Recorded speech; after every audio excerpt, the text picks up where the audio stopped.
धरणीची आन तुला जीवाचा रान कर तू पेटून राहू भार वादळ वाऱ्यात र तू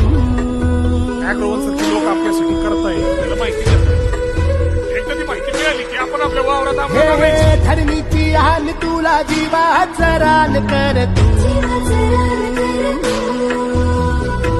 पेटून राहू भार वादळ वाऱ्यात र तू पडू दे ठिणगी लागू दे बनवा आई चरून फेड तू